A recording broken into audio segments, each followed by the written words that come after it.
caretaker. My house is on the other side of the road. Can you please help me reach my place?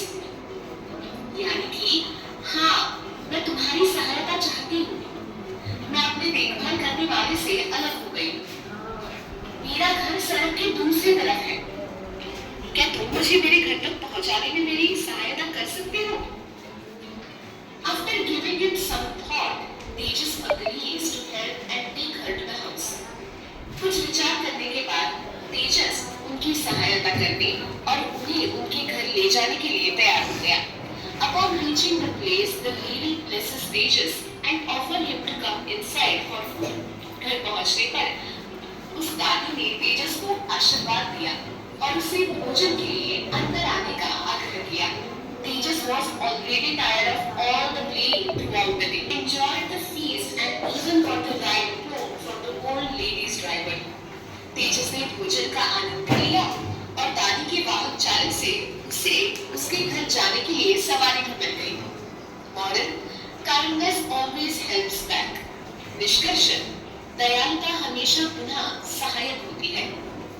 तो बच्चों, आपको दयालुता का हाथ ये कहानी कैसी लगी? क्या आपको मजा आया? आइए अब इस कहानी में से कुछ कठिन शब्द और उनके अर्थ देखते हैं। पहला शब्द आया है केयरटेकर, CARETAKER। केयरटेकर यानी कि क्या? देखभाल करने वाला या फिर देखभाल करने वाली। अगला शब्द इंस्टेंटली, INSTANTLY। इंस्टेंटली का मतलब है तुरंत। अगला शब्द है ड्राइवर, DRIVER। ये तो आप सभी को पता है, ड्राइवर यानी कि चालक। Very good. अब बढ़ते हैं आगे। अगला शब्द है काइंडनेस, KINDNESS। काइंडनेस यानी कि दयालुता। अगला शब्द है नॉटी, NAUGHTY। नॉटी यानी कि नटखट। अगला शब्द है सेपरेटेड, SEPARATED। सेपरेटेड यानी कि अलग किया। अगला शब्द है सर्व्ड, SERVED। सर्व यानी कि परोसा गया। अगला शब्द है through out, THROUGHOUT। Through out यानी कि संपूर्ण। अगला शब्द है ट्राइंग, TRYING। ट्राइंग यानी कि प्रयत्न कर रहा है।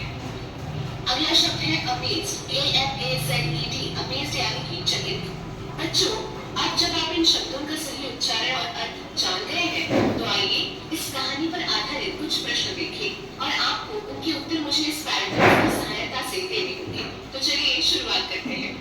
First question: What was the old lady's problem?